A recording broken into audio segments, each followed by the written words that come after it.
ঘৰৰ টিং উৰি গ'ল দেখিছেনে আমাৰ ধুমুহা বতাহত এনেকুৱা এজাক বতাহ মাৰিছিলে যোৱাকালি বৰষুণো দিলে বাৰু বতাহ মৰাৰ পাছত টিং চিং উৰাই দিলে একেবাৰে মানে ভালকে বান্ধা হোৱা নাই বাৰু এইটো গেৰেজটো হয় গাড়ী থোৱা গেৰেজটো টিংবোৰ ইমান ভালকে বন্ধা হোৱা নাই সেইটো কাৰণে মানে অলপ বতাহ দিলে ইফাল ইফাল হৈ যায় ভালকে বনোৱা কথা আছিলে গেৰেজটো এনেই মানে টেম্পৰাৰী মানে কেইদিনমানৰ কাৰণে বনোৱা আছিলে এটা ভালকে এদিন বনাব লাগিব নহ'লে একেবাৰে গাড়ীৰ ওপৰতে যদি টিংখন পৰি যায় হলকি পৰি বেয়া বনোৱা কথাটো বহুত লোকচান হৈ যাব এটা নতুন ভিডিঅ'লৈ সকলোকে স্বাগতম জনাইছো আপোনালোকে মোৰ ভিডিঅ'বোৰ কোন কোন দৃষ্টিকোণৰ পৰা চাই থাকে বাৰু এটা কমেন্ট কৰি দিবচোন আৰু সকলোকে দুৰ্গা পূজাৰ শুভেচ্ছা জ্ঞাপন কৰিছো এইবাৰ সঁচাকৈ দুৰ্গা পূজা বৰ হেমেকা হ'ল দুৰ্গা পূজা বুলি মনত অকণমানো ফূৰ্তি ভাৱ নোহোৱাই হৈছে এইবাৰ আৰু এই বছৰটো এনেকৈ যাব যেন পাইছো দুৰ্গা পূজা কাৰণ আগতে পূজা যেতিয়া আহিবলৈ লৈ এসপ্তাহ 10 দিনৰ পৰা আমাৰ মনটো ইচ্ছাত বিচাত হৈ থাকে ইমান ভাল লাগে সেই বোলে নতুন কাপোৰ সেই বোলে নতুন বস্তু কিবা কিবি হেন তেন মানে পূজা বুলি ক'লে কিবা এটা মনটো বহুত ভাল লাগি থাকে কিন্তু এইবাৰ জুবিন দা আমাৰ মাজৰ পৰা নাইকিয়া হৈ যোৱাৰ পাছৰ পৰা পূজা যদিও আহিছে পূজা যেন মনত ভাৱ হোৱাই নাই আৰু পূজাস্থলীতো মানুহ নিচেই কম দেখা পাইছো এবাৰ যতেই হওক আৰু আমাৰ ইয়াতো তেনেকুৱাই হৈছে বাৰু ৰান্ধনীয়ে কি বনাইছে বাৰু কি বস্তু ভাজা চানা কি চানা ভাজা চানা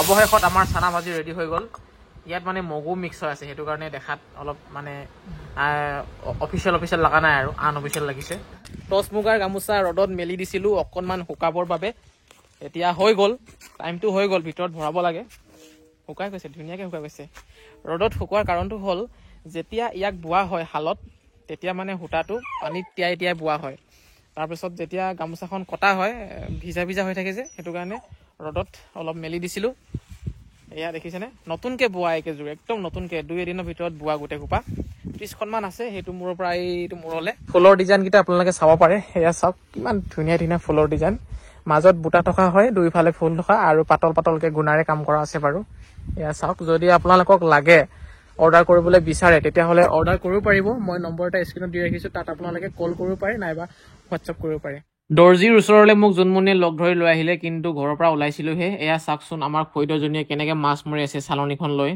এই সন্ধিয়া সময়ত গধূলি সময়ত মাছ পাইছেও কিন্তু দেই ক'ৰ পৰা মাছ কেনেকৈ আহে নেজানো কিন্তু মাছ মাৰিলে কিন্তু পায়েই যেনেকৈ নহওক গৰৈ চেঙেলী পুঠি খলিহনা চব পায় তোৰা ভেকুলী চব মাছে পায় মানে ঢেৰ মাছ পাইছে এয়া এতিয়াও মাছ উঠিলেই জানে কিন্তু দেই মাৰিবলৈ জোনমনিয়ে কিন্তু ব্লাউজ চিলাবলৈ দিছে সেইটো কাৰণে মোকো মানে লৈ আহিলে আৰু ভিৰত বোলে চলাব নোৱাৰে গাড়ী আৰু বাহিৰলৈ ওলাই আহিলেহে অকণমান পূজা পূজা অনুভৱ হয় আৰু মানুহবোৰৰ মানে অলপ ভিৰ ভাৰ দেখি এইয়া এটা মণ্ডপ চাওকচোন আমাৰ ঘৰৰ পৰা 3 কিলোমিটাৰ আঁতৰতে এই মণ্ডপটো আছে ঘৰলৈ আহিলোঁ আৰু জেলেপি অলপ লৈ আহিলোঁ এনেই জেলেপি নাখাওঁৱে বাৰু কিন্তু পূজা বুলি ক'লে মুখত নিদিয়াকৈ থাকিব নোৱাৰোঁ মানে কৰ ডায়েট চুগাৰ সেইবিলাক পিছৰ কথা আৰু কিন্তু পূজাত জেলেপি নাখালে পূজা আধৰুৱা যেন লাগিব সেইটো কাৰণে জেলেপি অলপ লৈ আহিলোঁ দুইটা আইফোন লৈ তুমি কি কৰি আছা পাছপৰ্ট চাছপৰ্ট নাজানে এনে টিপি আছে যি টি জেলেপি খোৱা মই জেলেপি আনিছোঁ তোমাৰ কাৰণে আৰে মই অলপ খুৱাই দিম ভাবিছিলোঁ কাই ল'লে জেলেপিটো তিতা নে মিঠা তিতা ন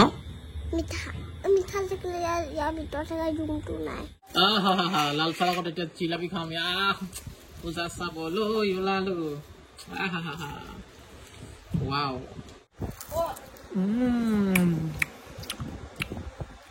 এতিয়া সন্ধিয়া 7 বাজিছে নামঘৰলৈ বুলি ওলালো গা পা ধুনীয়াকৈ ধুই গৰমৰ দিনটো দিনত 3বাৰমান গা ধোৱা হয় ৰাতিপুৱা এবাৰ দুপৰীয়া এবাৰ আকৌ সন্ধিয়া এবাৰ এতিয়া এয়া ওলালো ধুনীয়াকৈ ধুতি চুৰিয়া পিন্ধি কান্ধত গামোচাখন লৈ আজি ভৰসৰা আছে কেইটা বাজিব নাজানো আৰু 3টামান বাজিব নালাগে বাৰু 2টামান বজাতে হয়তো শেষ হ'ব ধুনীয়াকৈ আৰু আজি পূজালৈ যোৱাও নহ'ল মানে চাবলৈ যোৱা নহ'ল আৰু কাইলৈ এপাকমান মাৰিম আৰু ওচৰতে নামঘৰলৈ আহি পালোহি আৰু খুব ধুনীয়াকৈ নাম লৈ আছে ভিতৰত ভাওনাখন আছে অহা 2 অক্টোবৰত নাটকখনৰ নামটো কৈ দিছোঁ এয়া আমাৰ দেৱৰাজ ইন্দ্ৰ নমস্কাৰ নাটখনৰ নাম হৈছে বিপ্ৰ দামোদৰ আখ্যান দন্তবক্ৰৰ মুক্তিলাভ আৰু মই মানে মোৰ চৰিত্ৰটো হৈছে শ্ৰীকৃষ্ণ আৰু ৰুক্মিণীৰ জ্যেষ্ঠ পুত্ৰ নামটো কি হ'ব পাৰে বাৰু আপোনালোকে কমেণ্টত জনাবচোন যিসকলে জানে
আৰু এইজনাই লৈছে আমাৰ বলোৰামৰ পাত।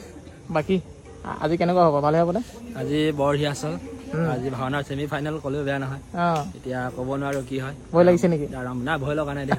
এয়া আৰম্ভ হ'বলৈ হৈছেগে আৰু দেই।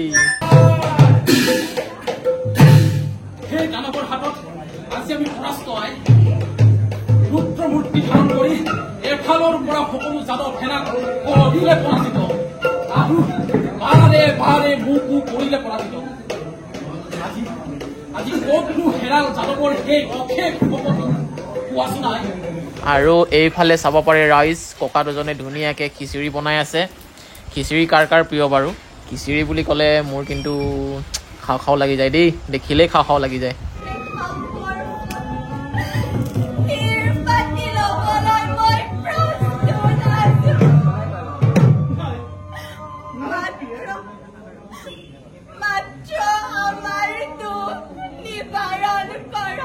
লাল চাহ আহি গৈছে দেই ডিঙিটো তিয়াবৰ কাৰণে।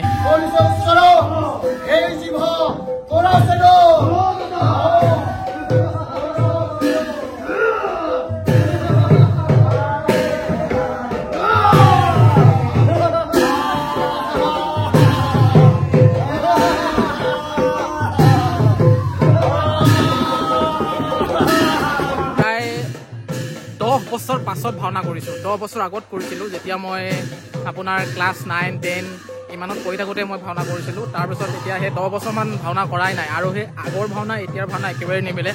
আগৰ ফুলৰ চাপৰবোৰ বহুত বেছি বেলেগ আছিল, সহজ আছিল, কিন্তু আজিকালি অকণমান কঠিন হয়। আৰু মানে জনা মানুহৰ কাৰণে একো নাই, কিন্তু আমি নাজানো যিহেতু 10 বছৰৰ মূৰত প্ৰথমবাৰ মানে নতুন ষ্টাইলত ভাওনাখন কৰা হৈছে। কেনেকুৱা হয় কি হয় নাজানো। ভাওনা দিনাখন ভগৱানে চকু মেলি চালে হয় আৰু আপোনালোকে আশীৰ্বাদ কৰিব যাতে ভাল হয়। আৰু ভাওনাৰ দিনাখন মই ভালদৰে ভিডিঅ' কৰি আপোনালোকক দেখুৱাম বাৰু। আমাৰ আখৰা শেষ হৈ গ'ল, এতিয়া ভোজন কৰাৰ সময়। ধুনীয়াকৈ ভোজনটো কৰি লওঁ আৰু, নহয় জানো ৰাইজ? বহুত দিনৰ মূৰত লগ পাইছোঁ। আগতে স্কুলত হাই ছেকেণ্ডেৰীত একেলগত পঢ়িছিলোঁ। এতিয়া নামটো কৈ দিয়া আকৌ, কি হয় নামটো কৈ দিয়া। নামটো বুলি লগৰীয়া আছিলে আগত, এতিয়া মানে বৌ হৈ থাকিলে। কিন্তু হ'লেও বৌ বুলি নোলায়, কাৰণ নাম কাঢ়ি কাঢ়ি মানে নামটোৱে ওলায় আৰু সম্বন্ধত বৌ হয় আৰু, হয় নাই?